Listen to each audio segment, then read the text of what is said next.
Sky engineer Rethik Varn threw Maris Penn's first ballast weight over the edge of the floating Palace of Vaelor, while the coronation envoys applauded from the glass terrace. The iron weight vanished into white cloud. No one screamed. That was the cruelty of heavy things.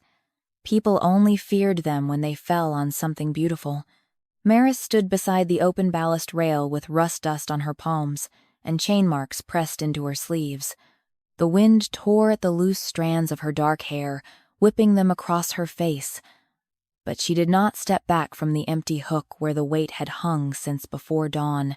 She only looked down into the bright abyss beneath the palace and listened for the sound no courtier would hear. The deep, slow groan of Vaelor losing memory.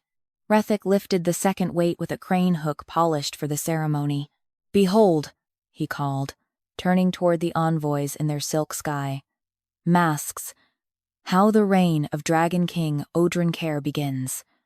No rust beneath the royal deck. No ugly chains in sight. No servant superstition dragging the palace lower than glory demands." Laughter moved along the terrace like perfume.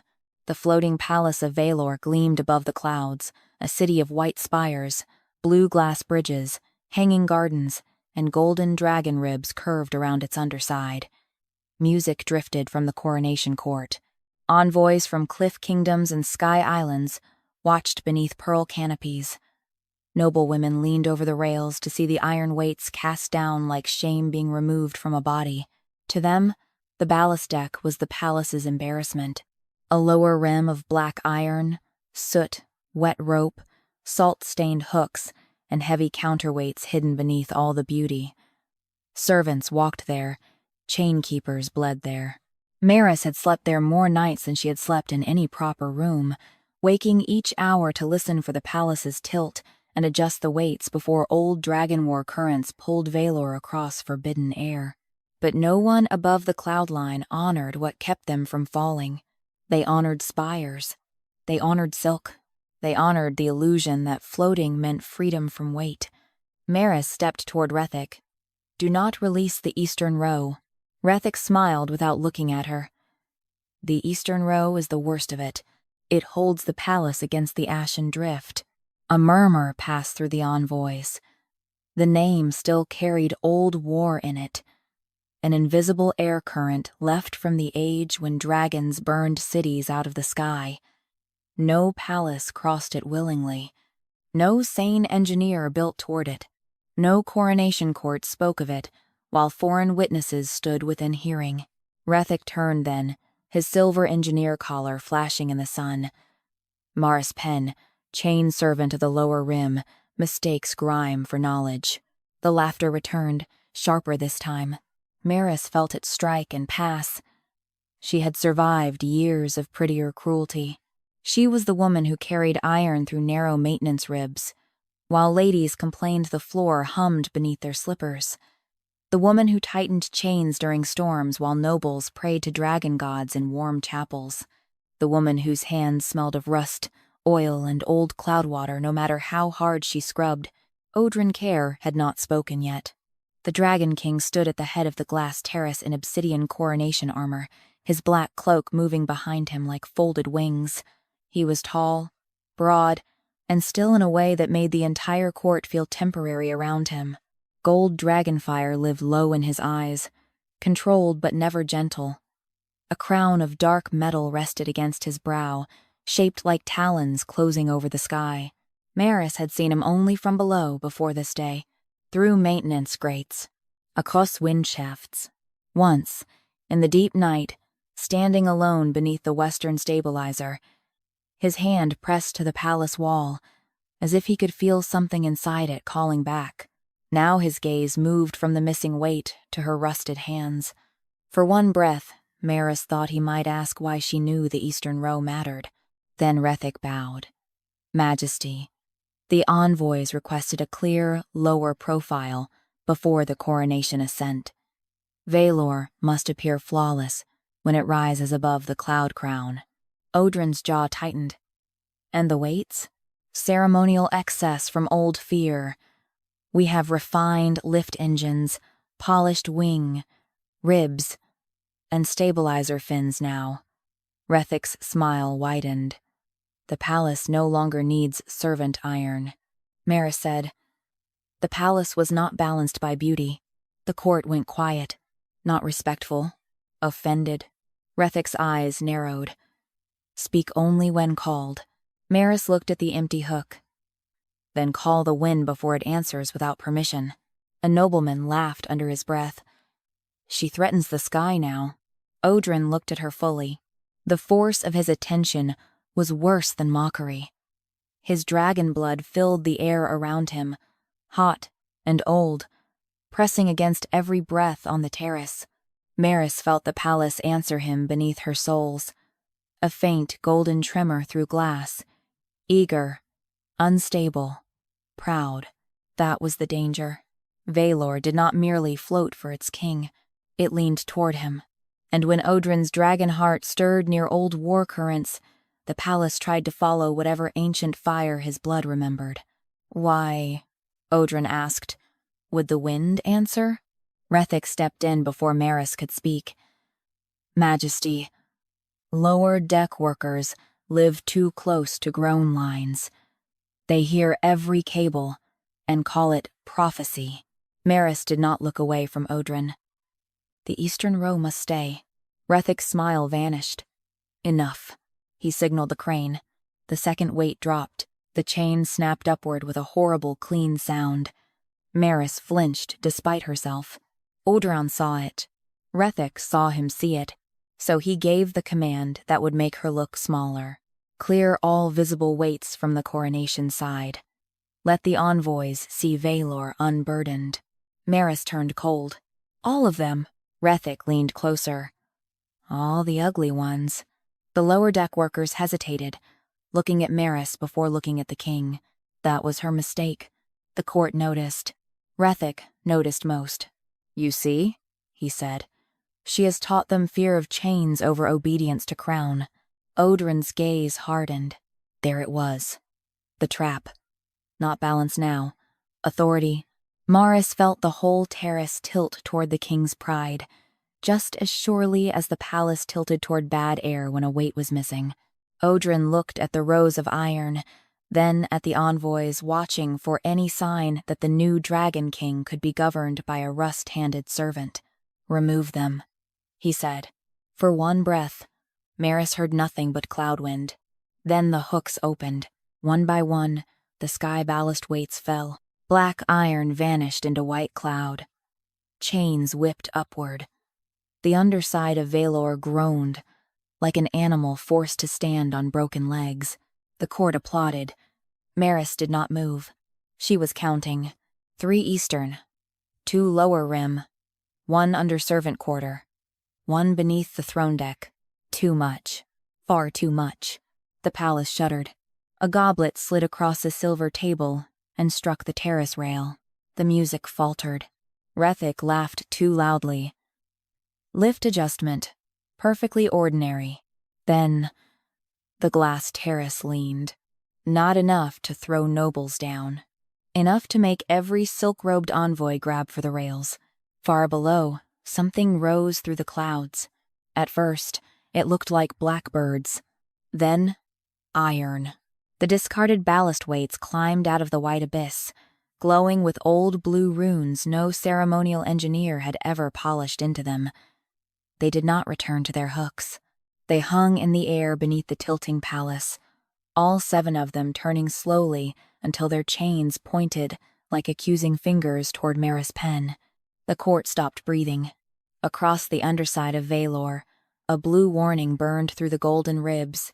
Eastern balance was broken before the coronation ascent cleared the Ashen Drift. Odran looked from the rising weights to Maris, standing with rust on her hands while the palace leaned toward enemy air. His voice did not soften. Who cleared my coronation ascent while Eastern balance was already broken? Rethic Varn answered before the blue warning finished burning through Vaelor's golden ribs. An old lower deck fear, he said. His voice carried cleanly across the tilted glass terrace, smooth enough that some of the envoys stopped gripping the rail, as if dignity could be restored by believing the man who had broken balance first. Beneath the palace, The 7 discarded sky ballast weights hung in open air, blue runes burning along their iron sides, their chains pointing toward Maris Penn like accusations the court did not know how to read. Eastern balance was broken before the coronation ascent cleared the Ashen Drift. Dragon King Odran Khaire stood beneath that warning, with his black cloak dragging sideways in the wind. The palace still leaned, not sharply enough to throw bodies yet, but enough to make every cup slide toward the eastern rail and every silk canopy strain against its golden hooks. His voice did not soften. Who cleared my coronation ascent while eastern balance was already broken? Rethek bowed with one hand over his silver engineer collar. Majesty, eastern balance is an old term from pre-engineered ascent practice. Chain servants still use it because their work has not risen with the palace.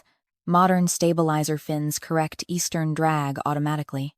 Maris looked at the empty hooks along the coronation side. No apology came from Odran. No trust either. His eyes moved to her only after Rethek finished speaking, measuring whether rust-stained hands knew more than silver collars. Maris felt the old humiliation settle deeper. The weights had risen from the clouds. The palace had groaned in front of foreign envoys. Still, she remained what she had been 5 breaths ago, a lower deck worker accused of loving ugly iron too much. She did not soften toward the king. The fins correct wind, she said. They do not correct memory. Rethek's face tightened. There. Prophecy again. No, Maris said. Balance, a noblewoman whispered. Is that different down there? Maris heard her. So did Odran. His jaw hardened, but he did not defend her. Not yet. The Dragon King still stood inside the pride that had let Rethek open the hooks. Explain, Odran said. Maris looked down through the glass floor at the underside of Vaelor. The palace was a marvel from above, and a living wound from below. Golden ribs, iron nerve chains, pulley lungs, counterweight sockets, old dragon bone joints polished until courtiers forgot bones had ever belonged to the dead. The weights remember what the palace is allowed to carry, she said. Rethek laughed under his breath. Iron remembers nothing. Then why did it rise? The laughter died. Maris stepped toward the ballast rail. The nearest weight hung beyond the terrace edge, just out of reach. Its chain stretched toward her wrist. She did not touch it. The sky ballast weights did not explain themselves because she was angry. They did not return to service because the court had shamed her. They held balance memory. What hook had carried them, which chain strained before release, what ascent mark had been cleared, where the Ashen Drift pulled, and whether ceremony had removed weight before testing what weight had held back. Maris still had to read. Bring the ascent clearance slate, she said. Rethek turned. You do not command palace records. No, Maris said. That is why the palace had to lean, the envoys murmured. Odran looked to the deck guards. Bring it. Not apology. Not protection. An order dragged from danger. A guard hurried toward the coronation archive stand and returned with a polished blue slate edged in gold. It belonged above the deck, in the ceremonial record line, not near the soot-black ballast rail. Rethek reached for it first. Maris spoke before his hand touched the edge. Set it beside the eastern hook row. Rethek's eyes sharpened. The slate is clean. The hooks are filthy. The slate cleared what the hooks held. Odran gave one hard nod. The guard placed the ascent clearance slate near the empty iron sockets. The blue warning beneath the palace flickered, but did not change. Maris knelt beside the hooks. The envoys looked away from the shape of her body bending to labor. The workers did not. They knew that every safe night above the clouds began with someone on their knees, listening to strain no music could cover. Maris touched the air above the first eastern hook. This held weight 1. Rethek folded his arms. Obviously. Chain strain ran high before release. Old chains strain, not upward. The lower deck workers stirred. Odran stepped closer. Meaning? Maris pointed to the inner groove where iron had bitten bright into black metal. The weight was not pulling down. It was holding against a side drift. Rethik answered quickly. Coronation lift causes temporary side pull. Then all hooks would mark the same. She moved to the second hook. The bite mark matched the first. The third was worse. A torn silver scar along the socket where the chain had fought before being thrown clear. 3 eastern hooks strained before release, Maris said. All toward the Ashen Drift. Rethik's jaw tightened. Lower deck interpretation.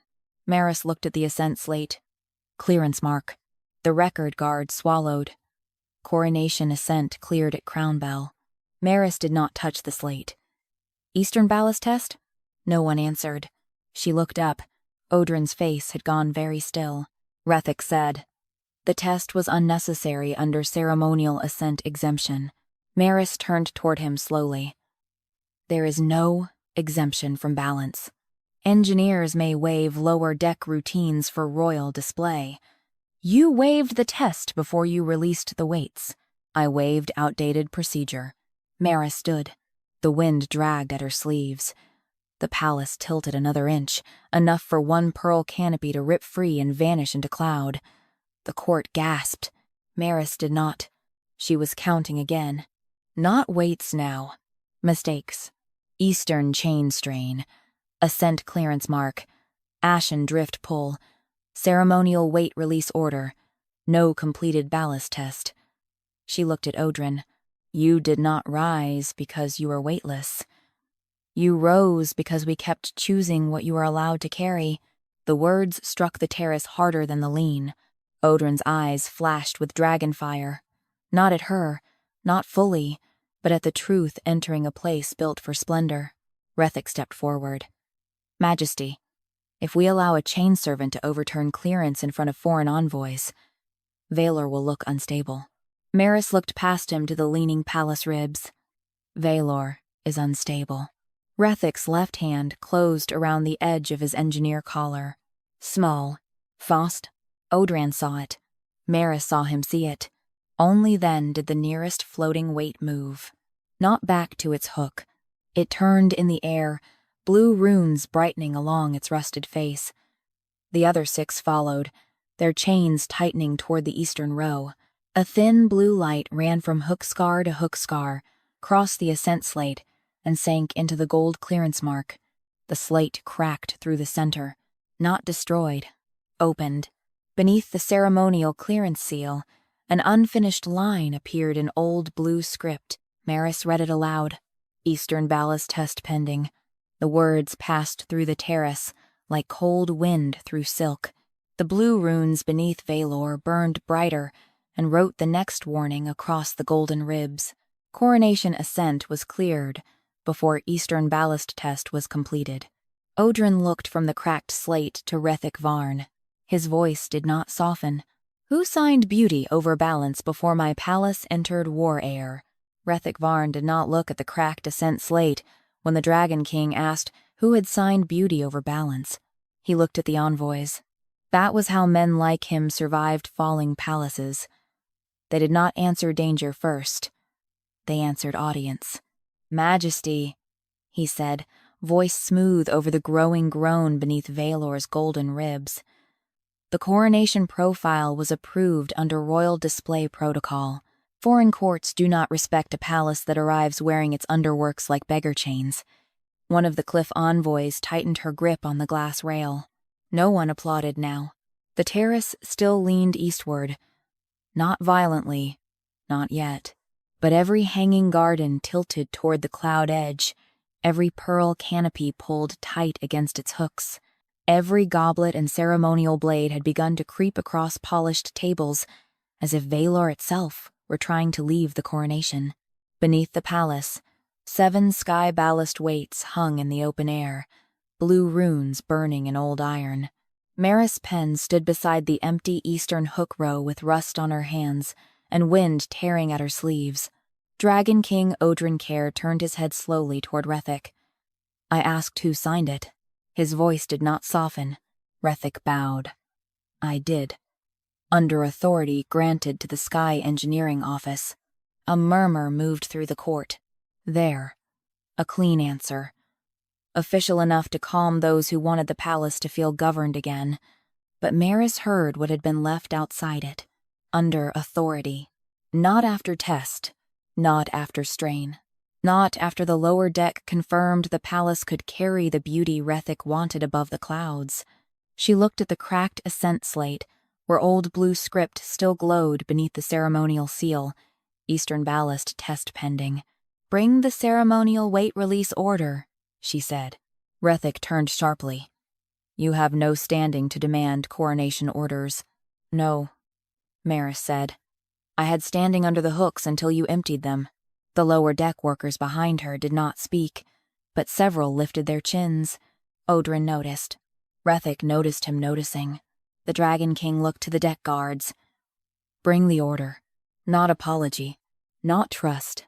Command force to follow the tilt." A guard crossed the leaning terrace and returned with a white lacquer scroll case bound in gold cord. It was the sort of object the upper court loved. Light. Polished. Flawless. Meant to be held in clean hands. Rethik reached for it. Maris spoke before his fingers closed. "Set it on the eastern rail." Rethik's mouth tightened. "That rail is unsafe." Maris looked at him. "Yes." The guard hesitated until Odran gave a hard nod. The scroll case was placed beside the empty ballast hooks, where the metal rail hummed faintly with side drift strain. The blue runes on the floating weights flickered, but they did not open the answer for her. Maris unfastened the gold cord. She did not touch the seal first. She touched the case's underside. The court watched with distaste. The underside carried a thin smear of black oil. Lower deck oil. Her oil. Rethik's expression changed. Small. Fast. Maris saw it. Odran saw her see it. She opened the case and withdrew the ceremonial weight release order. Visible lower profile cleared. Eastern row removal. Lower rim removal. Servant quarter underside cleared. Throne deck balance purified for coronation ascent. Purified, she repeated. Rethik's chin lifted. Ceremonial language. Cruel language usually is. The words landed in the wind. Odran looked at the order. "Read the signatures. Sky Engineer Rethik Varn. Crown Display Marshal. Envoy Terrace Steward." She paused at the lower margin. "No ballast keeper mark." Rethik gave a short laugh. "Because ballast keepers do not approve coronations." "No, we keep them from becoming funerals." The palace groaned again. This time, the sound came from below the servant quarter. Maris turned cold. She knew that groan. It was not Eastern lean anymore. It was transferred strain. The missing weight under the servant quarter was making Vaelor borrow balance from the people Rethik never expected the court to see. Maris looked at the workers gathered near the lower stair. "Bring the night strain board," Rethik snapped. "Absolutely not." The force of his answer silenced even the wind for a breath. Odran looked at him. Rethik recovered. "Majesty, lower deck strain boards are maintenance clutter. They will only confuse envoys with raw numbers and servant markings." Maris looked at Odran. "You heard him name the people holding your palace clutter." Odran's jaw tightened. She did not soften. The king had still let the hooks open. "Bring it," he ordered. A ballast boy ran down the lower stair and returned with a long ironwood board scarred by chalk notches, oil marks, and small blue beads set into grooves. It was ugly, heavy, honest. The workers straightened when they saw it, as if a piece of their own spine had been brought before the court. Maris placed it beside the ceremonial order. "The night strain board records what the palace asked for after midnight," she said. Rethik folded his arms. "It records worker anxiety. It records chain speech." A nobleman exhaled in disgust. Maris ignored him. She pointed to the first groove. Eastern row strained high before dawn. Second groove. Lower rim compensating. Third. Servant quarter taking borrowed load. She looked at Odran. "That means when the eastern row was removed, strain did not vanish. It moved. His eyes went down through the glass floor toward the lower decks. For the first time, not toward beauty, toward burden, Rethik said. The refined fins would have corrected once ascent stabilized. Maris pointed to the blue beads. Fins were not engaged when the release order was signed. That is ceremonial timing. That is imbalance. She lifted the order and held it above the strain board without letting the paper touch the oil. Gold. Release seal dry before blue strain bead cooled. Odran stepped closer. Meaning? The order was signed before the lower deck finished reporting the eastern pull. Rethik's left hand closed around his silver collar. Small. Faust. Maris saw it. Odran saw it. The nearest floating weight turned in the air. But Maris raised one hand without looking at it. Not yet. The court froze. Even Odran looked at her differently then. Not softly, but as if he had realized. The iron did not obey her anger. It waited for her order of reading. Maris named the chain clearly. Eastern hook strain before release. Ascent clearance before completed test. Ceremonial weight release order signed without ballast keeper mark. Lower deck strain board still cooling. Servant quarter already carrying borrowed load. Only then did the sky ballast weights answer. Blue light moved from the hanging weights to the empty eastern hooks, then along the terrace rail to the white lacquer order. The gold cord blackened at one end. The polished paper warped. Not burning, only revealing what the beautiful seal had covered. A blue warning wrote itself across the order in cold record script. Ceremonial weight release order was signed before lower deck strain warnings were entered. Odran looked from the ruined order to Rethik Varn. His voice did not soften. Who kept my lower deck warnings out of coronation clearance? The servants' quarter groaned before Rethik Varn could answer. Not loudly. That was what made it worse. A palace about to break did not always scream first. Sometimes it made a small, tired sound from a place no courtier had ever visited, and waited to see whether anyone important would care. Maris Penn heard it through the soles of her worn boots. The tilt of Vaelor had shifted again. The eastern lean still pulled at the glass terrace, but beneath it another pressure had begun to bend downward, low and inward, near the sleeping ribs under the servants' quarter. The missing ballast weight from that section had not freed the palace from ugliness.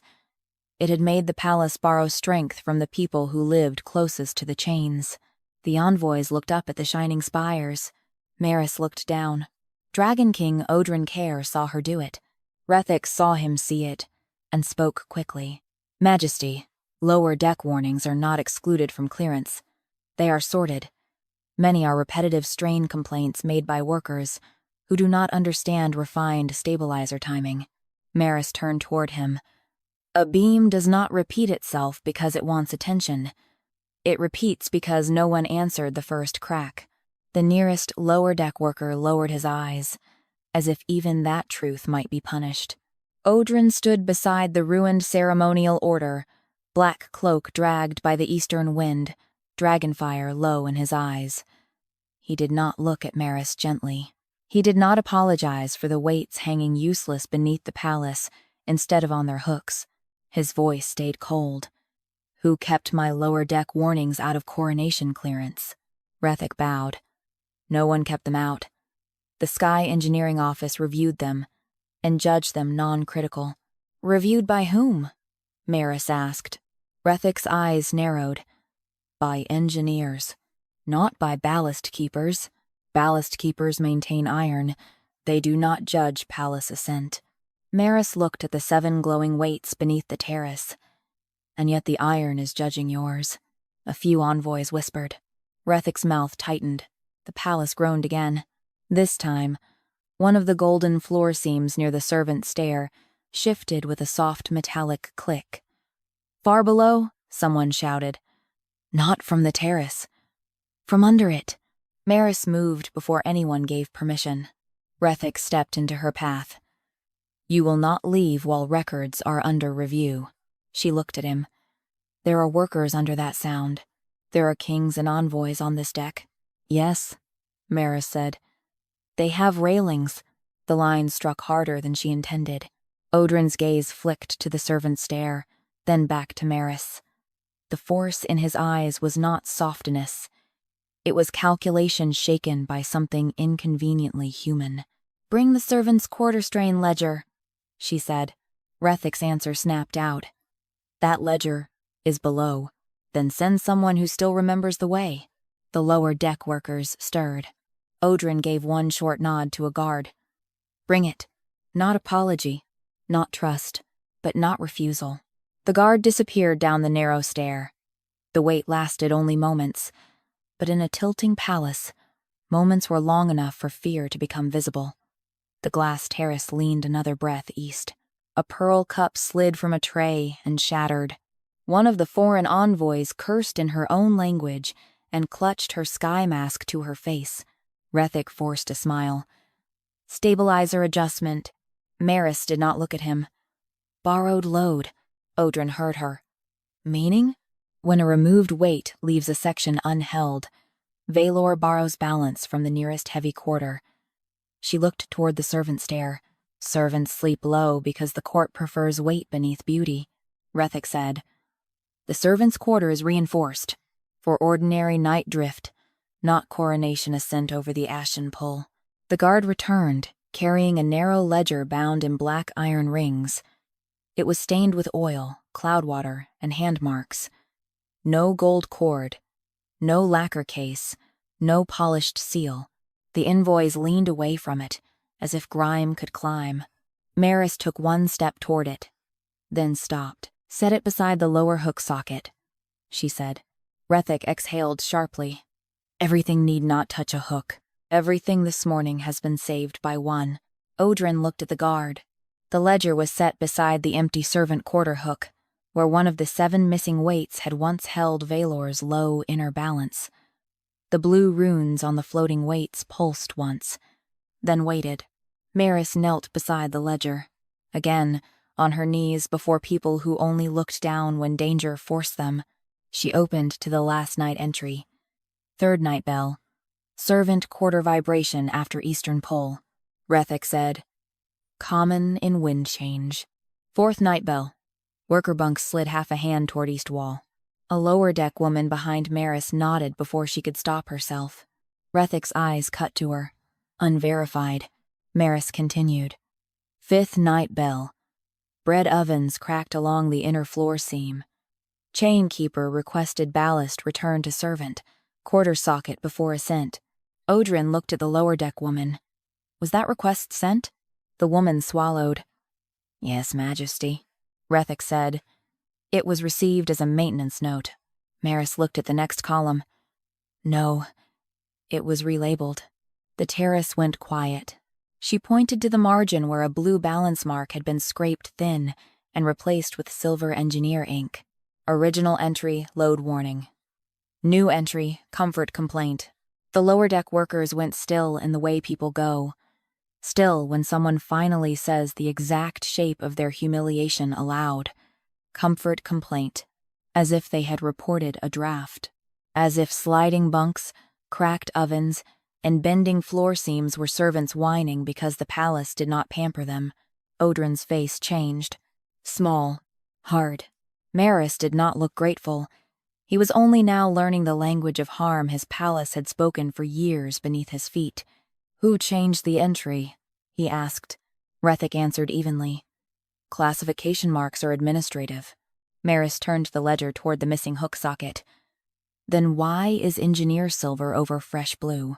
Rethic's left hand closed around his silver collar. Small. Fast. Odran saw it. Maris saw him see it. She named the sequence clearly. Servant quarter vibration after eastern pull.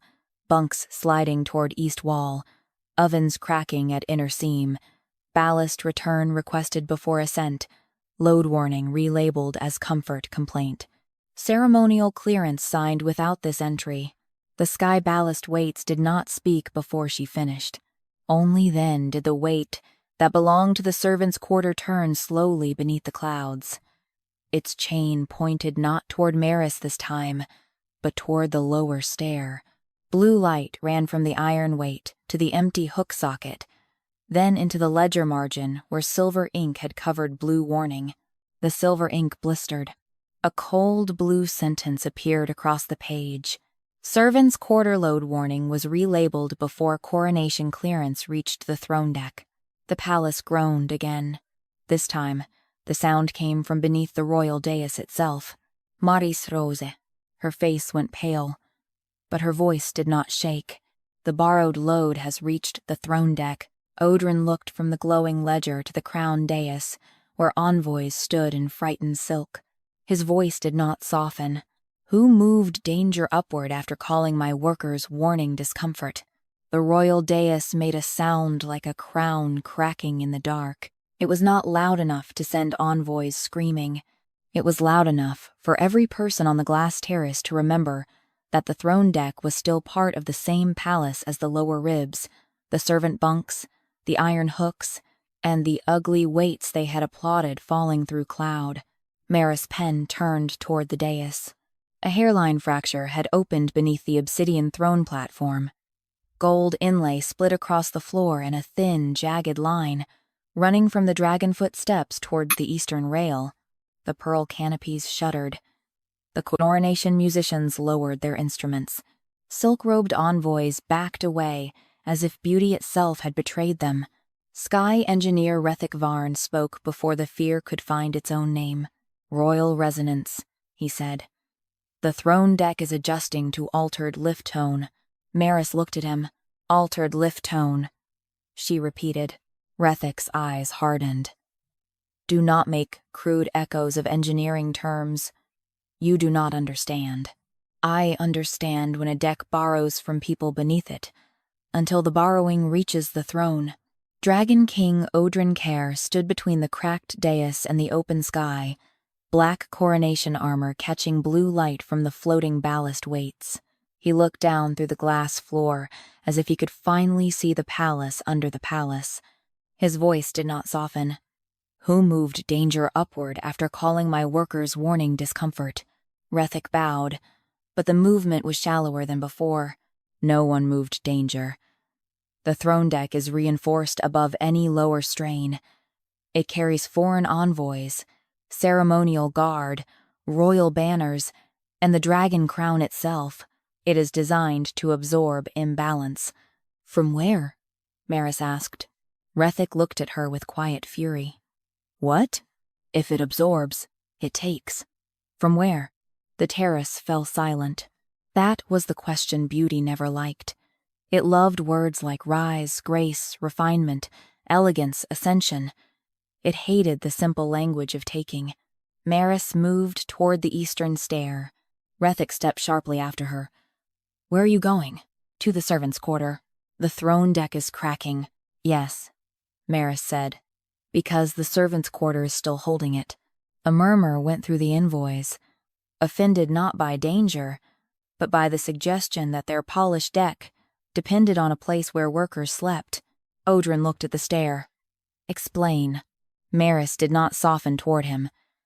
His question came after hooks had opened, after the court laughed, after the palace had leaned and the workers below had been called discomfort, but she answered because people beneath them were still breathing under borrowed load. "If I stabilize the throne deck first," she said, "the strain locks downward. The workers' quarter will take the correction break." Rethik said, "Speculation." Maris looked at the blue-lit weight hanging below the servant quarter socket. Chain law. The sky ballast weights did not move for her yet. They waited. They always waited until someone named what the court preferred to hide. Maris turned to the lower deck workers. "Evacuate the sleeping ribs." Rethik's voice snapped.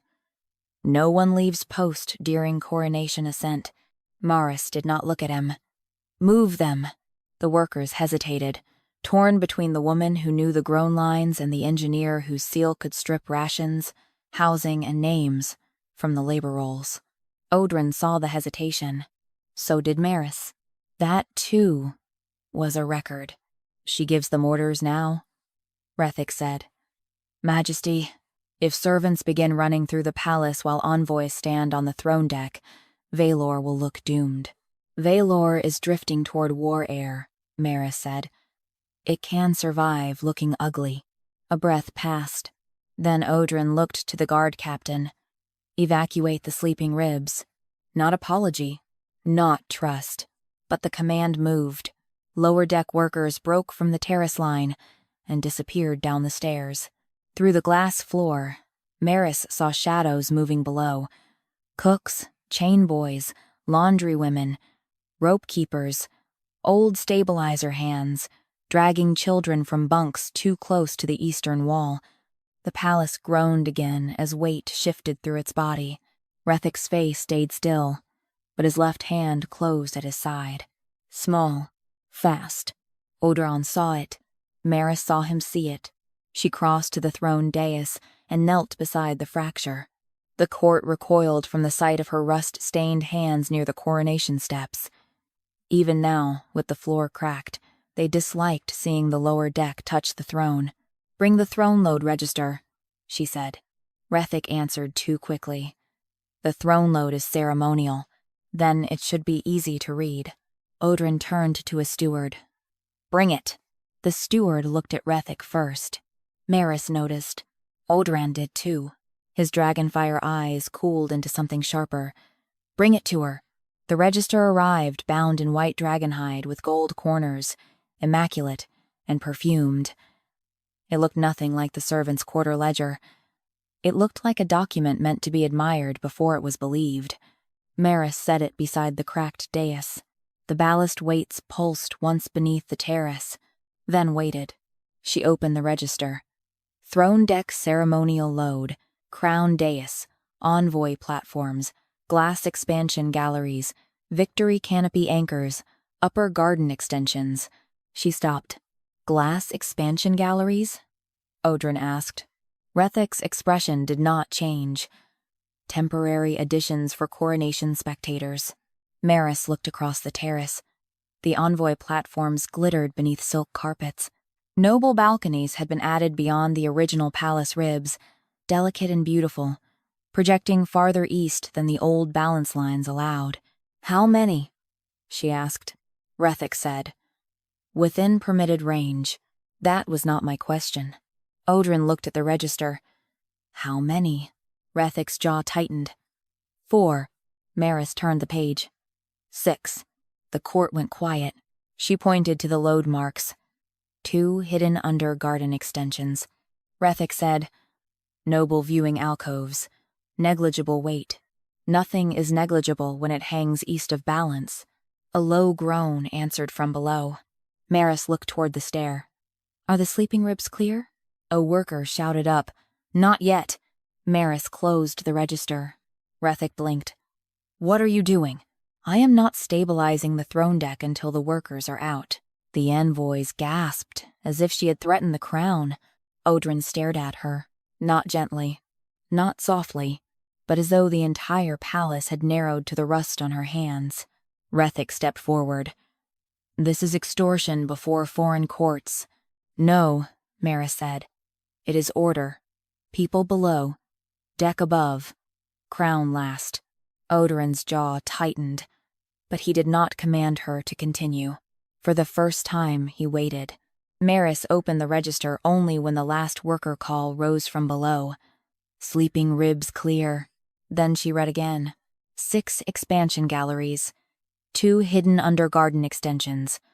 Eastern load increased before servant. Quarter warning relabeled. Ballast removed before throne correction test.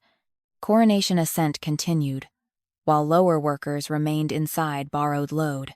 The sky ballast weights answered only after the order was complete. Blue light ran from the 7 floating weights to the empty hook beneath the servants' quarter, then climbed through Vaelor's golden ribs into the cracked royal dais. The fracture widened, not breaking the deck, but revealing a hidden silver bracket beneath the gold inlay. Rethic went pale. Small, fast, enough. The blue runes burned across the bracket. Throne deck expansion drew borrowed load from the servants' quarter before worker evacuation was ordered. Odran looked from the hidden bracket to Rethic Varn. His voice did not soften. "Who built extra beauty on the backs of people you left below it?" The hidden silver bracket began to sing. Not music. A thin, strained note rose from beneath the cracked throne dais, sharp enough to make the glass under the envoy's slippers tremble. Blue light from the sky ballast weights ran along the exposed metal and showed what the gold inlay had hidden. A support brace added after the palace ribs were built, bolted into old dragon bone with fresh silver pins. Maris Penn knew the sound of a bracket carrying more than it had been born to hold. She had heard it in storms. She had heard it under servant bunks. She had heard it in the hour before. A chain snapped and took 2 fingers from a boy who was told afterward that he should have moved faster. Dragon King Odran Khaire stood over the cracked dais, with his coronation cloak pulled eastward by the palace's lean. The 7 discarded weights still hung below Vaelor, glowing blue beneath the clouds. Their chains did not point only at Maris now. One chain pointed to the servant's quarter hook, 1 to the throne deck fracture, 3 to the eastern side, where silk balconies and garden galleries glittered like harmless jewels. Sky engineer Rethik Varn lifted his chin. Temporary expansion brace. Maris looked at the silver bracket. Temporary things do not bite into dragon bone. Rethik's mouth tightened. Ceremonial engineering requires reinforcement. The coronation drew more foreign witnesses than any ascent in Vaelor's history. Witnesses? Maris said. Or buyers? A few noble faces sharpened. Odran turned slowly toward her. Not gently, not apology. His eyes held warning, but also attention now. The kind that came too late to be kindness and too soon to be trust. Explain, he said. Maris did not soften toward him. Those galleries were not built to hold envoys. They were built to sell sky. A murmur cut across the terrace. Rethik laughed once, cold and offended. Now she accuses the engineering office of trade crimes because a brace sings under pressure. No, Maris said. Because the brace sings in the wrong direction. The court went still. Beneath them, Vaelor leaned another breath east. The Ashen Drift was not visible from the terrace, but Maris could feel it now. A drag in the air, like an old dragon opening its mouth somewhere beyond the clouds. She pointed toward the eastern gallery. Bring the expansion permit, Ledger. Rethik answered too quickly. Expansion permits are held in the Sky Treasury, not on the coronation terrace. They were built into the palace.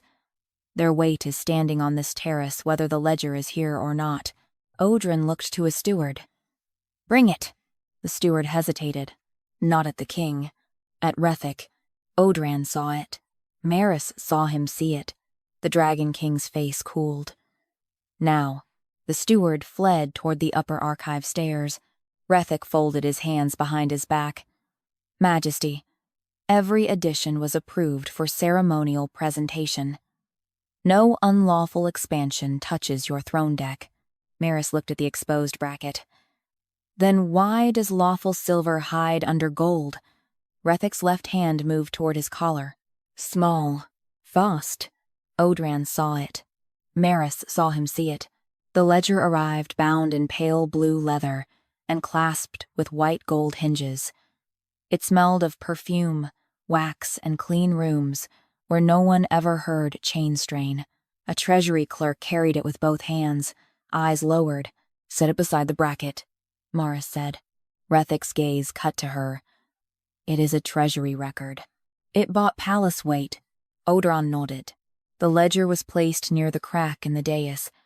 The ballast weights pulsed beneath the clouds, but did not reveal anything yet. Maris knelt beside the ledger. The court hated seeing her kneel near royal gold. They had hated it when she knelt near hooks, near ledgers, near broken supports. They disliked reminders that survival often entered beauty from below. She opened the first page. Eastern Glass Gallery. Approved for Cliff Kingdom envoys. Rethik said. Correct. Second gallery. Approved for Sky Island envoys. Correct. Third. Noble viewing alcove. Rethik's voice stayed smooth. Reserved diplomatic seating. Maris looked at the seal. Paid private mark. A noble woman near the pearl canopy drew in a breath.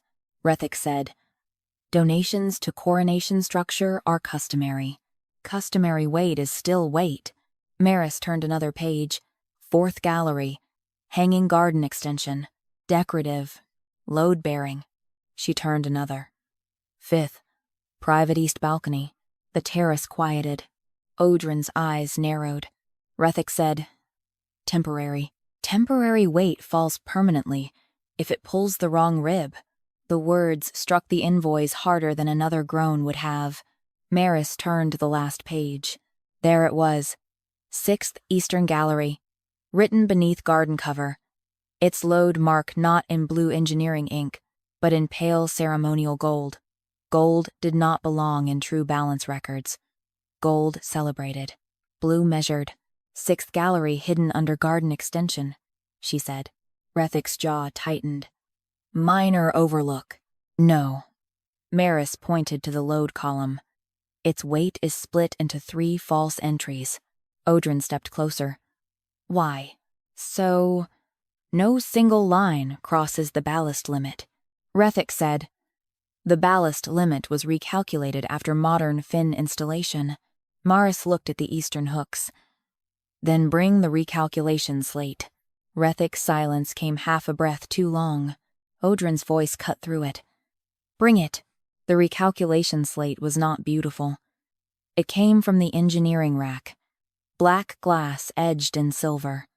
Rethik's aide carried it with both hands and would not look at Maris when he set it beside the ledger. Maris placed the recalculation slate near the exposed bracket, then took the old night strain board and aligned its blue bead grooves with the slate's eastern load marks. The court watched without understanding. The lower deck workers understood too well. Maris pointed to the slate. Old eastern limit. Then to the ledger. 6 expansions. Then to the strain board. Night correction marks. She looked at Odran. The palace was already at limit before the coronation ascent. Rethik snapped. Before the old weights were removed. That is the entire point. The weights were obsolete under the new profile. No, Maris said. The weights were hiding your excess from the sky. The terrace went very still. Even the wind seemed to listen. Maris traced the edge of the recalculation slate. The blue limit mark was scraped. Odran leaned in. A thin gouge cut through the original mark, then curved upward into a new gold line. Gold profile over blue balance, Maris said. The palace did not become safer. The record became prettier. The nearest ballast weight turned beneath the clouds. Maris raised one rust-stained hand. Wait. The court stared. The weight stopped, not obeying her as queen. Waiting because she was the only one still reading in order.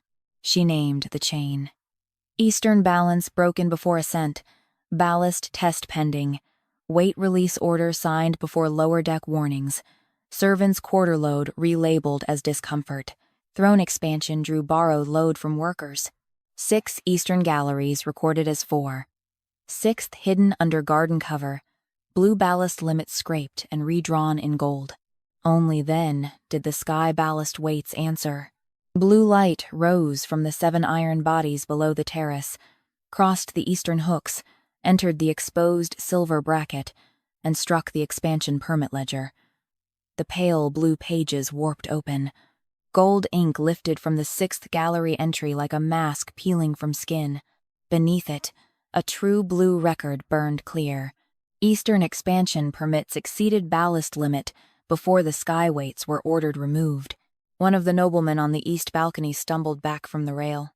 Rethik went pale. Odran looked from the burning ledger to the glittering private galleries hanging beyond Vaelor's old ribs. His voice did not soften. Who sold palace ere my sky could not carry? The eastern balcony shed its first golden ornament before anyone answered. It slipped from the carved rail with a delicate sound, too small for the danger beneath it, and fell through the white cloud below. The envoys watched it vanish. No one laughed now. A palace could lose a decoration and still pretend to be magnificent, but everyone on the terrace had seen the expansion ledger burn open. Everyone had seen the true blue record beneath the gold ink. Eastern expansion permits had exceeded ballast limit before the skyweights were ordered removed. Maris Penn stood beside the exposed silver bracket, with rust on her hands and wind dragging at her sleeves.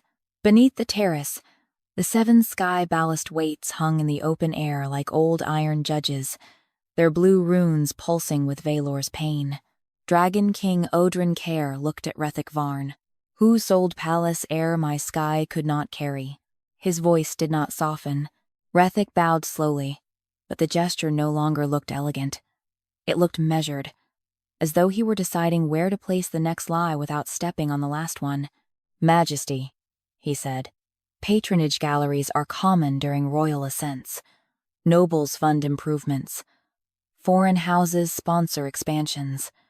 Vaelor's beauty is not merely decoration. It is diplomacy. Maris looked toward the eastern galleries. Silk banners snapped from their rails.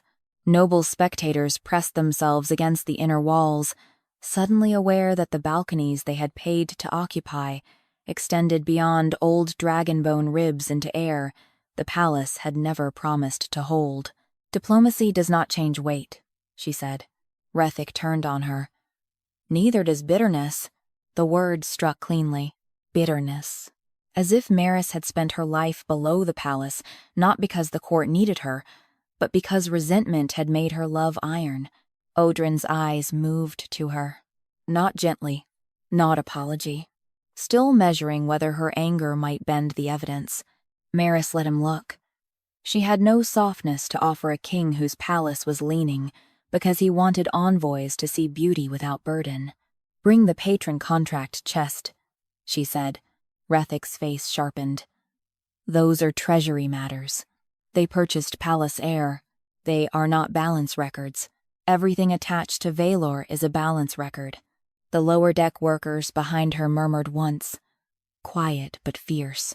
Odran looked the treasury clerk. Bring it. The clerk went pale.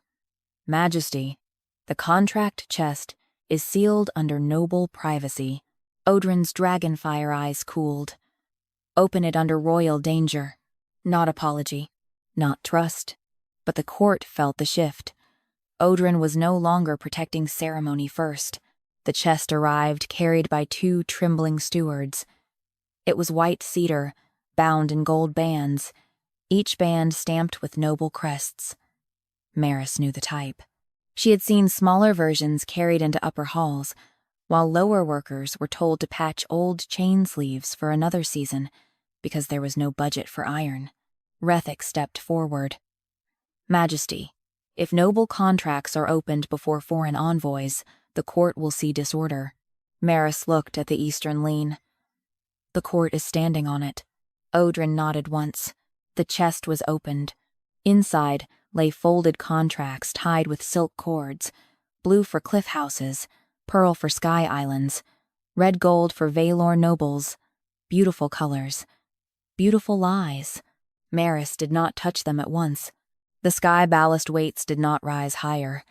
They did not tear the contracts free. They waited in the cloud light, old iron holding its breath. Maris selected the first red gold contract and placed it beside the expansion ledger, the recalculation slate, and the exposed silver bracket. Eastern viewing alcove, she read. Sold to House Mirowin. A noblewoman near the torn canopy made a small sound. Rethik said. Reserved for coronation guests. Sold, Maris repeated. Not reserved. She opened the second. Hanging garden balcony. Sold to House Pelaster. The third. Sky glass overlook. Sold to the Varick envoys as permanent seasonal access. A hush moved through the terrace. Permanent. Not temporary. Odran's gaze cut to Rethik. Rethik's left hand closed around his silver collar. Small. Fast. Maris saw it. Odran saw him do it. She opened the fourth contract. Private East Gallery. Paid in advance. Delivery before coronation ascent. Rethik's voice sharpened. Patronage does not imply illegality. No, Maris said. Sequence does. She laid the contracts in a line. Contract dates. The treasury clerk whispered. 3 weeks before ascent. Maris looked at the recalculation slate. Ballast limit change? The clerk swallowed. 1 week before ascent. Maris looked up. The wind moved through the terrace, and for one breath, every silk banner sounded like a torn sail. The air was sold before the palace was told it could carry it, she said. Rethik snapped. The recalculation confirmed capacity. The recalculation was altered to fit a sail already made. Odran stepped closer to the slate. Read the marks. Maris pointed to the old blue line. Original limit. Then to the gold curve above it. New ceremonial profile. Then to the contracts. Paid expansion load already fixed before the new line was drawn. Rethik said, all engineering evolves, not backward from profit. The court flinched, not from danger, from the word. Profit sounded vulgar when spoken near gold. Maris lifted the 5th contract. Its silk cord was darker than the others, not red gold, but black threaded with silver. She paused. Rethik's face lost color. Small. Fast. Enough. Odran noticed. Maris noticed him. Notice. What is it? Odran asked. Shadow patron, Maris said. Rethik moved. That contract is sealed. Odran's hand shot out and caught his wrist before he reached her. The terrace froze. It was not a tender touch. It was not romantic. It was a king stopping the man whose polish had nearly pulled Vaelor into enemy air. Stand still, Odran said. Rethik did. Maris opened the black-silver contract. There was no noble crest on the upper seal, only an engineer mark and a payment notation. Eastern underside chamber, concealed under garden expansion. No royal profile disclosure. A cold feeling moved through Maris's ribs. Not a viewing gallery, she said. Odran released Rethik's wrist slowly. What is it? Maris looked toward the glittering hanging gardens. A concealed chamber. Rethik spoke through clenched teeth. A maintenance pocket. No. Maris pointed to the load code. Maintenance pockets do not require private payment. The palace leaned another inch. Far east, beyond the white cloud fields, a dull red pulse flickered in the Ashen Drift. Enemy fire. The cliff envoy saw it and whispered a prayer. Maris did not look away from the contract. This hidden chamber sits beyond the old eastern rib. Odran's expression turned lethal. Inside my palace? Outside. What the palace was balanced to carry. The nearest sky ballast weight turned in the air. Maris raised one hand. Wait. The weight stopped. The court stared at her rust-stained hand, holding back iron that had ignored every engineer on the terrace. Maris named the order clearly. Expansion permits exceeded ballast limit. Noble galleries recorded as temporary, sold as permanent. Patron contracts sealed 3 weeks before ascent. Ballast limit redrawn 1 week before ascent. Hidden eastern chamber concealed under garden expansion with no royal profile disclosure. Only then did the sky ballast weights answer. Blue light rose from the iron bodies beneath the cloud, entered the contract chest, crossed the silk cords, and burned through the black-silver seal. The hidden contract curled open by itself, revealing a second line beneath the payment notation. Not ceremonial gold. True blue balance script.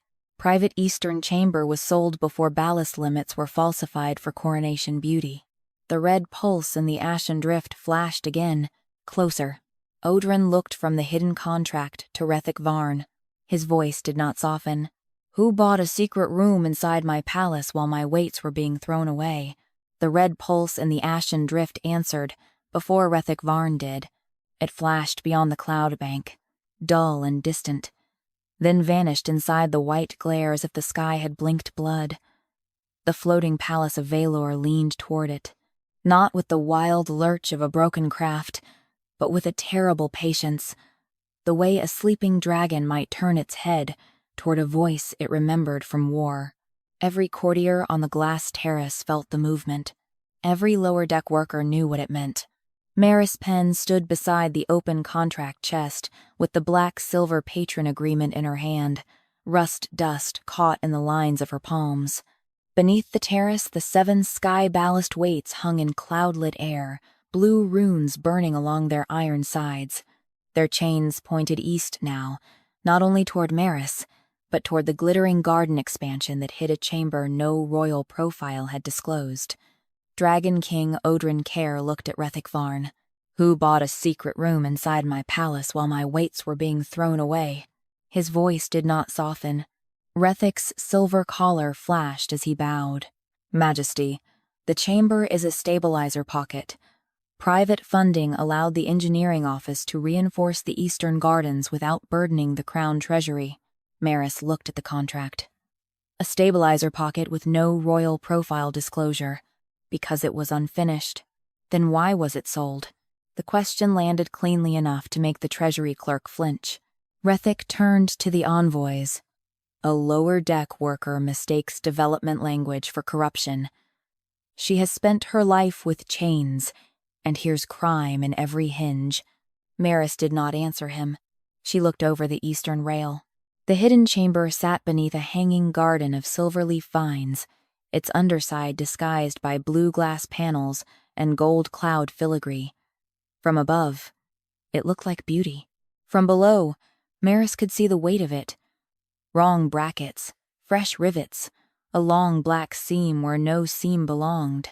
Vaelor leaned again. A child cried somewhere below the terrace, quickly hushed. Odran heard it. Maris saw his eyes move. Rethik spoke quickly. The workers are already evacuated from Sleeping Ribs, Majesty. The palace must now be corrected from the throne deck. No, Maris said. Rethik's head snapped toward her. No? The hidden chamber must be read before the throne deck is corrected. The throne deck carries the crown. The hidden chamber is pulling the crown toward enemy fire. A shock moved through the court. Rethik laughed. Enemy fire? You see a red weather flare in the drift and turn it into invasion? Maris looked at him. The Ashen Drift does not flare red unless something answers it. The nearest ballast weight gave one low iron hum. Not revelation. Warning. Maris held up a hand. The weight stilled. Odran watched that hand, as if it troubled him more than the exposed contracts. The iron had risen from the clouds. It had ignored engineers. It waited when Maris told it to wait. That was power, but not the kind the court understood. She did not command the palace through rank. She listened where rank had gone deaf. Bring the Eastern Chamber access ledger, she said.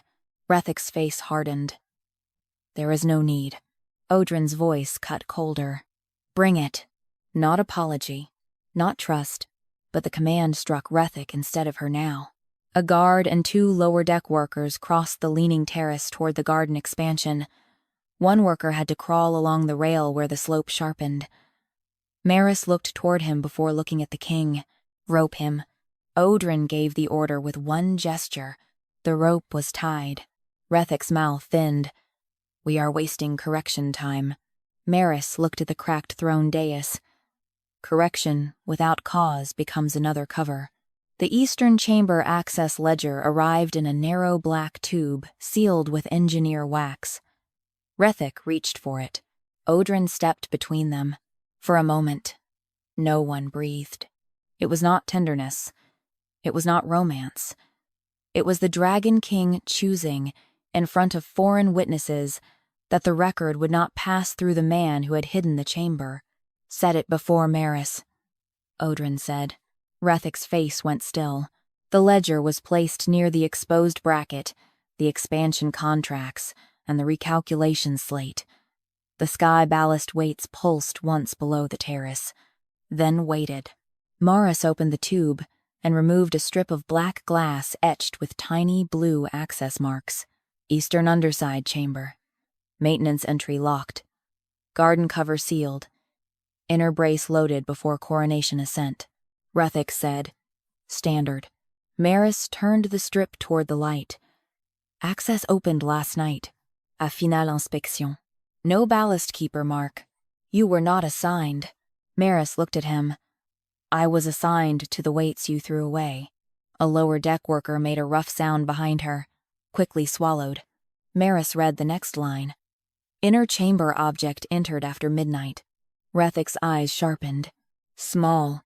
Faust. Odran saw it. Maris saw him see it. What object? Odran asked. Maris traced the access mark without touching it. Not listed by name. Only weight class. Weight class? Rethic said sharply. Then it is irrelevant to ceremony. No. Maris looked toward the floating iron beneath the clouds. Everything with weight has a name if the palace must carry it. She pointed to the black seam beneath the garden. Open the chamber. Rethic stepped forward. Majesty. Opening an unfinished stabilizer pocket during drift could worsen the lean. Keeping it hidden already did, Maris said. Odran looked to the guards. Open it. The eastern garden floor was cut back with ceremonial blades that looked foolish against real hinges. Blue glass panels lifted from beneath the vines. A dark hatch emerged, sweating cold air. When the hatch opened, red light spilled across the terrace. Several envoys cried out. Inside the hidden chamber stood a narrow tower of black fireglass wrapped in silver wire, pulsing toward the Ashen Drift, like a heart answering another heart across the clouds. Odran's dragonfire eyes flared. Rethic said instantly, a ceremonial beacon, for coronation visibility. Maris looked at the red pulse beyond the clouds, then at the fireglass. They are answering each other. Kale? No Kale here. Rethic moved as if to step between her and the chamber, but Odran's guard blocked him. Maris knelt beside the chamber threshold. Heat licked her face. Not furnace heat. Old war heat. Dragon war residue, sharpened and polished until it could pass for ceremony. Beacon glass, she said. Enemy. Cut, Rethic snapped.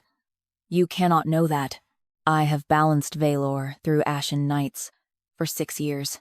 The words came before she could soften them. The terrace stilled. Odran looked at her. Not as a worker now. As a fact. He should have known. Maris looked back without yielding. Every night the drift pulled. I adjusted the eastern row before your palace crossed old fire. Rethic's voice rose. Majesty. She admits unauthorized night adjustments. No, Maris said. I admit your palace survived them. The sky ballast weights began to hum. Maris named the sequence before their light could finish it. Hidden eastern chambers sold before ballast limits were falsified. Access opened after midnight. Unlisted heavy object entered before ascent. No ballast keeper mark. Enemy cut beacon glass installed beyond the old eastern rib. Coronation weights removed before the palace could resist the ashen pull. Only then did the weights answer. Blue light rose from the 7 iron bodies, crossed the hidden chamber, and struck the red fireglass. The beacon screamed without sound. Its red pulse fractured, revealing a blue record script inside the silver wire. Enemy beacon glass was installed in the eastern chamber before the sky ballast weights were released. Odran turned from the pulsing chamber to Rethic Varn. His voice did not soften. Who placed enemy fire inside my palace and called it coronation beauty? The hidden beacon turned the palace light red. Not everywhere. Only along the eastern glass, the garden undersides, the polished railings, and the faces of the envoys who had come to admire a flawless coronation ascent, and now stood inside a palace, answering enemy fire. Beyond the clouds, the Ashen Drift pulsed again. Closer. The Floating Palace of Vaelor leaned toward it with a slow, hungry grace, as if beauty itself had become a sail, and the enemy had learned where to pull. Maris Penn stood at the open eastern chamber with heat reddening the rust on her hands. The 7 sky ballast weights still hung below the terrace, blue runes fighting the red pulse bleeding through the fireglass. Their chains trembled in the air, not yet returning to their hooks, not yet saving what the court had broken. They waited for the order of truth. Dragon King Odran Khaire faced Sky Engineer Rethic Varn across the cracked throne deck. Who placed enemy fire inside my palace and called it coronation beauty? His voice did not soften. Rethic's face had gone white beneath the reflection of the beacon. But fear did not make him foolish. It made him precise. He turned toward Maris. She did. The accusation struck the terrace harder than the palace tilt. Maris did not move. Rethic lifted one shaking hand toward her. She admitted unauthorized night adjustments. She knew the Ashen Drift. She knew the Eastern Row. She had access to the lower hooks and underside chambers. If enemy fireglass entered Vaelor, who had more opportunity than the woman crawling beneath it every night? The court seized the shape of it before reason could return.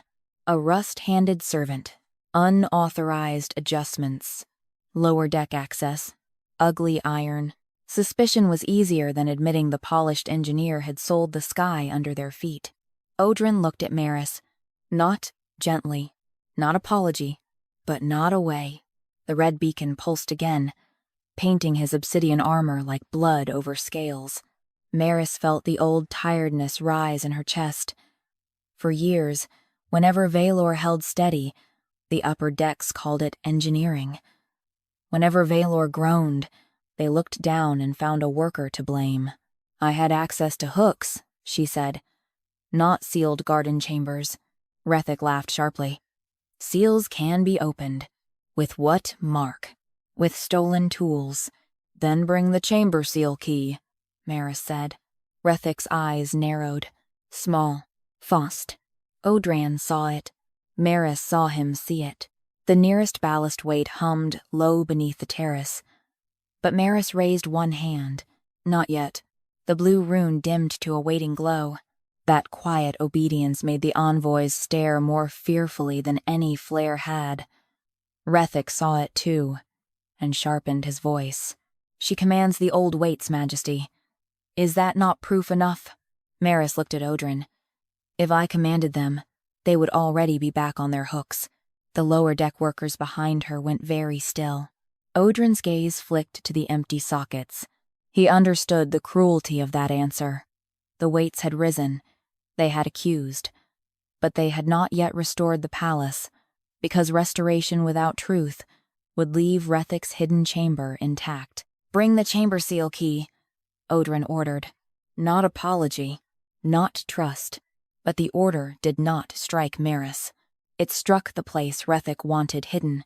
A guard searched the engineering case. Rethic tried to protest, but Odran's hand rose once, and the protest died in his throat. The guard found a narrow silver key wrapped in blue silk, its teeth stained with red glass dust. Maris looked at the dust. "Beacon dust," she said. Rethic said, "Chamber tools touch chamber glass. Then why is there crown wax beneath it?" Odran stepped closer. "Crown wax?" Maris pointed to the key's spine. "Royal access wax is black gold. Engineering wax is silver. This key opened a royal restricted chamber after the crown seal was set." Rethic's left hand closed around his collar. Small. Faust. Maris did not rush. The palace leaned again, and from somewhere below came the sound of metal screaming under load. Workers shouted from the lower stair. Odran turned toward the noise. Maris moved first. "Servant quarter brace is slipping," she said. "If the eastern pull sharpens again, the lower deck takes the tear." Rethic seized the chance. "Then correct the throne deck. Return the weights. Save the coronation before your servant decks drag the palace into panic." Maris turned on him. "The workers are not panic." The red fireglass pulsed. The Ashen Drift answered. A streak of red flame tore through the cloud bank far ahead, too distant to strike but close enough to be seen. "Enemy range." The envoys cried out. Odran looked toward the enemy flare, then toward the servant stair, then at the crown dais splitting beneath his own feet. Maris saw the choice form before he spoke. Throne deck. First. And the lower workers could die under correction strain. Workers first. And the envoys would watch a Dragon King admit his palace's beauty had been carried by the people beneath it. Odran's jaw tightened. "Lower deck first," he said. The terrace went silent. Rethic stared at him. "Majesty?" Odran did not look away from Maris. "Tell me what to do." It was not softness. It was worse for pride. Need. Maris did not let it touch her heart yet. She pointed to the servant quarter weight. "Guide that one to its hook. Slowly. No throne correction until the lower brace stops screaming." Rethik snapped. "She cannot give royal engineering commands." Odran's dragonfire eyes cut to him. "She is keeping my palace alive while you explain why it is dying." The servant quarter weight began to move, but not because magic solved the matter. Maris called 2 chain workers forward and gave them the old hand signals. One pulled the blue guide rope. One released the locked counterchain. Maris stood between them, reading the strain in the hook scar, the hum in the golden rib, the angle of the suspended iron. "Lower," she said. "Hold. Do not latch yet. Let it remember the load." The weight trembled beneath the servant's quarter socket. The scream below faded to a groan, then to a shudder, then silence. Only then did Maris turn back to the key. Chamber seal key. Red beacon dust. Crown wax under engineering handling. Hidden chamber access after midnight. No ballast keeper mark. Enemy. Cut fireglass installed before weight release. Lower deck almost torn when correction was delayed. She looked at Odran. "Now bring the coronation ascent master seal." Rethik went utterly still. No hand twitch. No polished answer. Only stillness. That frightened Maris more. Odran noticed. "Bring it," he said. The master seal was carried from the coronation archive by 2 guards. A heavy disc of black gold dragon metal used to approve the final ascent of Vaelor before foreign courts. It should have remained in the throne archive until Odran himself touched it at Crown Bell. Maris looked at its edge. A red glass smear clung beneath the black gold wax.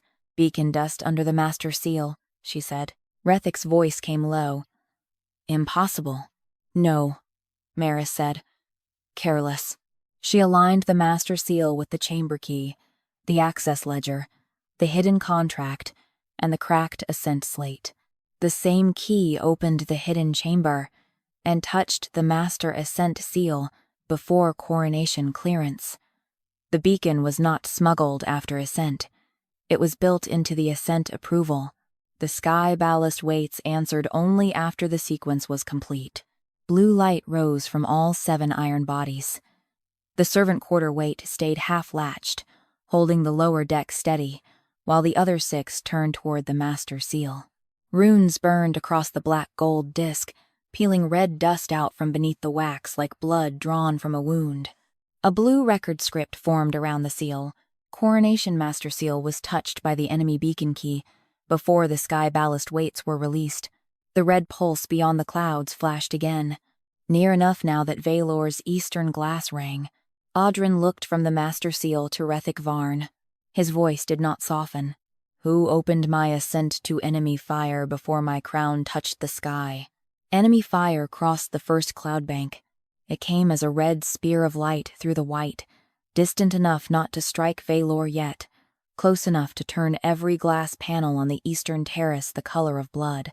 The hidden beacon inside the garden chamber pulsed in answer, and the floating palace leaned toward it with the slow obedience of something wounded and called by the wrong name. The court finally screamed. Not all of them. Only enough to make beauty honest. Maris Penn stood between the cracked throne dais and the open eastern chamber, rust on her hands, cloud wind in her hair, one servant quarter weight half-latched beneath the palace to keep the lower deck from tearing open. The other 6 sky ballast weights hung below Vaelor like iron moons, blue runes burning against the red flare of the Ashen Drift. Dragon King Odran Khaire faced Rethik Varn with the coronation master seal glowing between them. "Who opened my ascent to enemy fire before my crown touched the sky?" His voice did not soften. Rethik looked at the red light, then at the envoys, then, finally, at the king. "Majesty," he said, and for the first time the polish in his voice cracked at the edge. If Vaelor had entered the Ashen Drift under controlled beacon alignment, the enemy fire would have bent around the palace. The chamber was a shield, Morris stared at him. The lie was so large it almost became a faith. A shield does not pull, she said. Rethek turned on her. A lower-deck chain servant cannot understand sky warfare.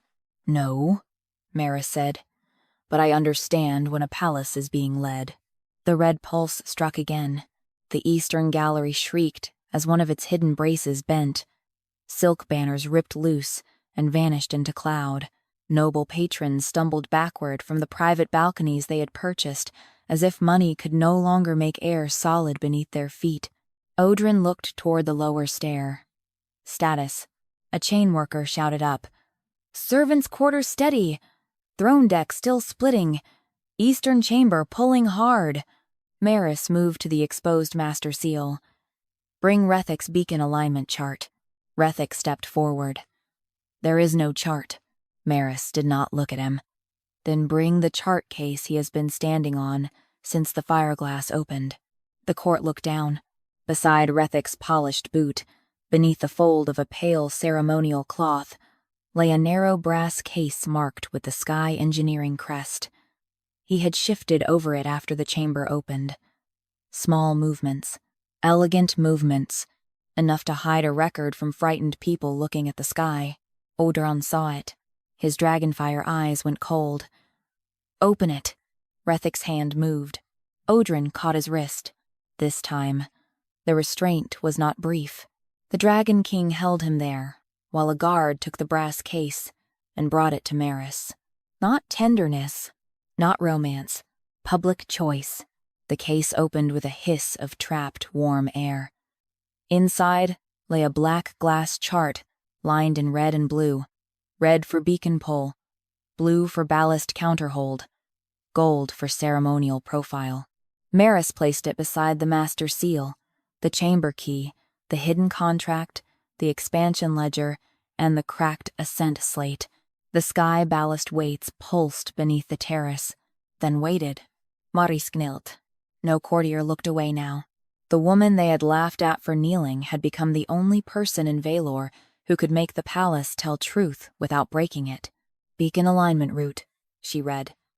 Eastern chamber to Ashen Fire Point. Rethek spoke through his teeth. Deflection path. Maris traced the blue counterhold marks. 6 ballast weights required to resist pull. Odran's eyes sharpened. 6? Yes. Maris looked over the rail.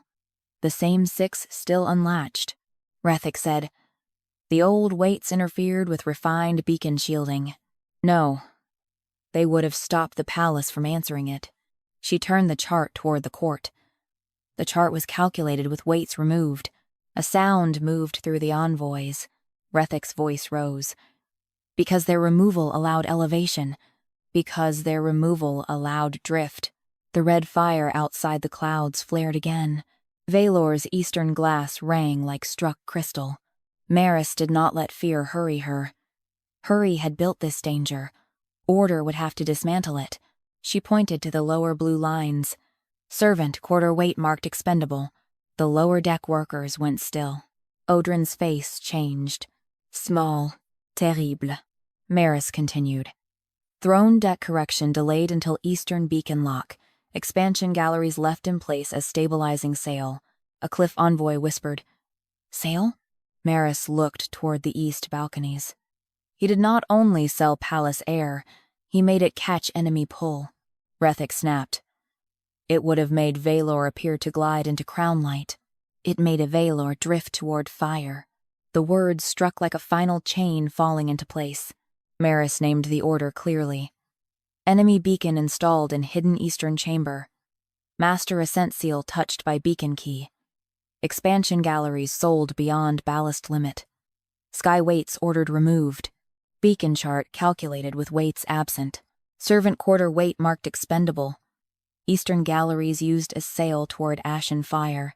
Only then did the sky ballast weights answer. Blue light rose from all 7 iron bodies. Brighter than before. Not wild, not beautiful, but exact. It crossed the beacon chart, separated red pull from blue counterhold, and burned a record through the black glass. Rethek Varn aligned Vaelor's coronation ascent to enemy fire after removing the weights that would have stopped the drift. The court broke into chaos. Envoys shouted. Noble patrons demanded guards. Lower deck workers cursed openly. Rethek lunged for the chart, but Odran twisted his arm behind him and drove him to his knees against the cracked glass. The Dragon King's crown caught red light on one side and blue on the other. "Strip Rethek Varn of Sky Engineering Authority," Odran said. "Bind his design hand.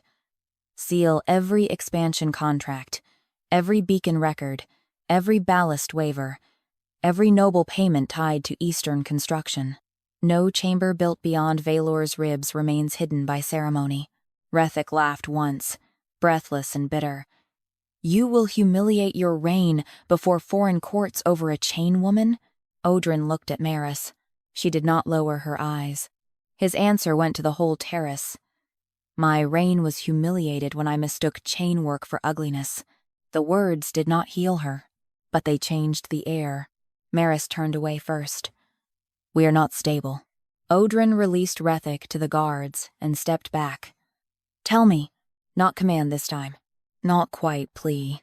Something harder for a king. Submission to expertise. Maris pointed below the rail. "Latch servant, quarterweight first, keep workers clear." The chain crew moved. Then Eastern row, one at a time. No throne correction until the pull stops. Cut the beacon only after the third Eastern weight holds, or the palace snaps toward the drift. Odran looked to his dragon guard. "Do as she says." Rethek, bound now, spat. "Ballast keepers do not outrank royal engineers." Odran's voice cut through the terrace. "They do today." Maris looked at him. Metargaze, then corrected himself before she could. "They do by law." The first Eastern weight rose toward its hook. Workers guided chains with old hand signals Maris had taught them in darkness. One weight settled. Vaelor shuddered. A second latched with a thunderous iron sound. The red beacon pulsed harder, furious now, but the palace stopped leaning farther east. The third weight locked into place, and the hidden chamber screamed as if the enemy fire inside it had lost its teeth. "Now," Maris said. Odran drew the black dragon blade at his side and struck the beacon column. The glass shattered. Firelight burst outward, then collapsed into harmless sparks that fell through the open chamber and vanished beneath the clouds. The Ashen Drift flashed once more, then dimmed. Vaelor stopped drifting. For several breaths, no one moved. The palace floated above the clouds, with its ugly iron weights visible beneath the coronation terrace, chains wet with cloud water, runes blue and old and stronger than polish. The envoys saw everything the court had tried to hide, and Vaelor remained in the sky. Odran turned to the court. From this day, Sky Palace law places ballast keepers above ceremonial engineers in every ascent, coronation, and foreign display. No weight may be removed for beauty until the keeper of balance signs the strain test. No expansion may be built beyond Vaelor's ribs without lower deck review. No throne deck receives correction before workers beneath it are clear. A nobleman began. "Majesty, the appearance—" Odran looked at him. The nobleman stopped. Then Odran turned to Maris. The terrace quieted in a different way. "I threw out your weights," he said. Maris held his gaze. "Yes, I let him make your work shameful before envoys. Yes, I stood on a palace you kept alive every night and never asked whose hands held it steady. Yes, he did not ask forgiveness. That was why she stayed." Odran removed the dark metal coronation crown from his head and set it on the glass floor below the nearest ballast chain. Not above it. Below it? The court stared. Maris did too. "The crown rises after balance," he said. Maris looked toward the lower deck workers, the chain boys, the rope keepers, the women with oil on their sleeves, the old hands who had listened to Vaelor groan for years while beauty slept above them. Then she looked back at Odran. "The workers sign first." He nodded. "Yes, and the throne deck waits." "Yes, and Rethek's noble galleries come down before another ascent." Yes. Only then did Maris pick up the nearest chain. It was heavy. Of course it was. That was the point. The chain cut into her palm as she guided the final weight home beneath the throne deck. Odran stepped forward, as if to take the weight from her, then stopped when she looked at him. He did not touch her. He took the chain beside hers instead. Together, with the workers calling the old counts, they latched the throne weight last.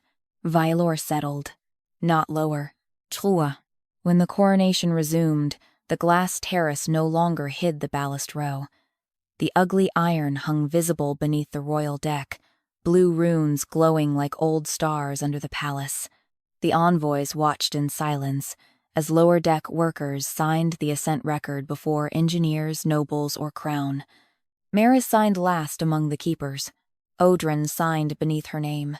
That did not make forgiveness, but it made record. At dusk, after Rethik Varn was led away in chains and the hidden eastern galleries were marked for removal, Maris walked down to the lower rim with cloud water in her hair and rust still on her hands. Odran Khaire followed one step behind her, carrying the broken beacon glass in a sealed iron box where every courtier could see it. He did not claim her. He did not crown her. He walked below the visible ballast weights, while the palace floated steady above enemy fire, and for the first time in Vaelor's history, the court looked down and understood what had kept them in the sky.